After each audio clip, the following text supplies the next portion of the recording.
What if Earth suddenly became twice as heavy? सोचिए आज रात आप सोकर उठते हैं और सब कुछ बिल्कुल नॉर्मल लगता है, लेकिन अचानक अर्थ का वेट 2 गुना हो चुका होता है। ग्रेविटी अब पहले जैसी नहीं रहती। ज़मीन ज़्यादा ज़ोर से खींच रही है और आपका जिस्म भारी महसूस हो रहा है। और सबसे स्कैरी बात, ये चेंज परमानेंट है। आज की वीडियो में हम स्टेप बाय स्टेप देखेंगे कि इसका इंसान पर क्या असर होगा, बिल्डिंग्स और सिटीज़ का क्या बनेगा, समंदर, माउंटेन्स और एटमॉस्फेयर का क्या होगा, और सबसे एंड में हम जानेंगे कि क्या अर्थ फिर भी ज़िंदा रहने के काबिल होगी या नहीं। वीडियो को एंड तक ज़रूर देखना क्योंकि लास्ट पार्ट आपका दिमाग हिला देगा। तो सबसे पहले तो ये सवाल आता है कि अर्थ के हैवी होने का मतलब क्या है। सबसे पहले ये क्लियर कर लेते हैं। जब हम कहते हैं अर्थ ट्वाइस एज हैवी, इसका मतलब होता है कि अर्थ का मास डबल हो गया है। ग्रेविटी भी ऑलमोस्ट 2x स्ट्रॉन्ग हो चुकी है। अब अर्थ हर चीज़ को ज़्यादा ज़ोर से अपनी तरफ खींचती है। इसका मतलब ये हुआ कि आपका वेट जो अभी है उसका डबल हो जाएगा। 60 का 120, 70 का 140। बिल्डिंग्स पर प्रेशर भी डबल होगा। ओशियंस और एयर पर भी एक्स्ट्रा प्रेशर पड़ेगा और यहीं से चाओस शुरू होता है। सबसे पहले तो इंसानी जिस्म पर इसका असर क्या होगा इस बारे में बात करते हैं। सोचिए कि आपका वेट है 80 kg, तो आपका वेट हो जाएगा 160 kg। और अगर आपका वेट है 90 kg तो आपका वेट हो जाएगा 180 kg। अब इसके मसाइल जानिए। सबसे पहला मसला कि चलना मुश्किल हो जाएगा, पैर उठाना तक बहुत मुश्किल होगा और सीढ़ियाँ चढ़ना तो ऑलमोस्ट नामुमकिन होगा। थोड़ी सी वॉकिंग भी एग्जॉस्टिंग कर देगी। और इसका दूसरा इफ़ेक्ट, दिल और लंग्स पर प्रेशर। हार्ट को ज़्यादा मेहनत करनी पड़ेगी, सांस लेना मुश्किल होगा और ऑक्सीजन लंग्स तक पहुंचना स्लो हो जाएगा। और सबसे मेन मसला, हड्डियां टूटना शुरू हो जाएंगी क्योंकि ह्यूमन बोन्स डबल ग्रेविटी के लिए डिज़ाइन नहीं है। ओल्ड लोग और बच्चे पहले इफ़ेक्ट होंगे। Spinal problems, joint collapse. एक सिंपल बात कि इंसानी जिस्म इस ग्रेविटी के लिए बना ही नहीं। अब बात करते हैं बिल्डिंग्स एंड सिटीज़ का क्या हाल है। अब नज़र डालते हैं सिटीज़ पर। तो जो स्काई स्क्रैपर्स हैं, जो बिल्डिंग्स बेयरली खड़ी होती हैं, उन पर डबल फोर्स पड़ेगी और धीरे धीरे क्रैक्स और फिर कोलैप्स। घर और रोड्स में डीप क्रैक्स पड़ेंगे, ब्रिजेस टूटना शुरू हो जाएंगे और अंडरग्राउंड पाइपलाइंस क्रश हो जाएंगी।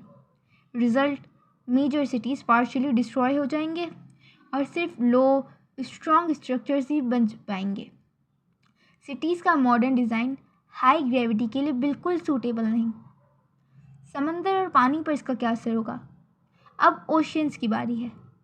तो सबसे पहले तो वाटर का प्रेशर, समंदर का प्रेशर डबल हो जाएगा और deep sea creatures instantly affect होंगे। कोरल रीफ्स कोलैप्स होगा। दूसरा प्रॉब्लम है सुनामी का रिस्क। प्लेट मूवमेंट ज़्यादा डेंजरस हो जाएगी और अर्थक्वेक ज़्यादा स्ट्रांग होंगे। सुनामी वेव्स ज़्यादा हैवी और फास्ट होंगी। मैराइन लाइफ, तो फिश का स्विम करना मुश्किल हो जाएगा। ऑक्सीजन डिज़ोल्व होना शुरू हो जाएगा और मास एक्सटिंक्शन का रिस्क होगा। समंदर जो लाइफ का सोर्स है वही सबसे पहले इम्बैलेंस का शिकार होगा। Now the turn off mountains, volcanoes and earthquakes. तो माउंटेन्स अपने ही वेट से कंप्रेस होने लगते हैं। हाइट धीरे धीरे कम होने लगेगी और फिर अर्थ फ्लैटर होने लगेगी। और ये माउंटेन्स हैं जो अर्थ की ज़मीन को बैलेंस करके रखते हैं। यानी कि अगर माउंटेन्स ख़त्म तो अर्थ की ज़मीन जो अभी ठहरी हुई है वो हिलने लगेगी। वॉल्केनोस, मग्मा पर ज़्यादा प्रेशर होगा, ज़्यादा एक्सप्लोसिव एरप्शंस होंगे और कंटिन्यूस वॉल्केनिक एक्टिविटी होंगी। और अर्थक्वेक्स, प्लेट ज़्यादा प्रेशर में रहेंगी, फ्रीक्वेंट मेगा अर्थक्वेक्स होंगे। अर्थ ज़्यादा अनस्टेबल हो जाएगी। अर्थ लिटरली अपनी ही ग्रेविटी से दब रही होगी। Can you imagine how scary it is. Atmosphere and sky, ये पार्ट बहुत इम्पॉर्टेंट है। सबसे पहले तो एटमॉस्फेयर कंप्रेस होता है, हवा ज़्यादा नीचे आ जाती है और स्काई थोड़ा डार्क लगने लगता है और क्लाउड्स लोअर एल्टीट्यूड पर रहेंगे। Number 2, temperature change.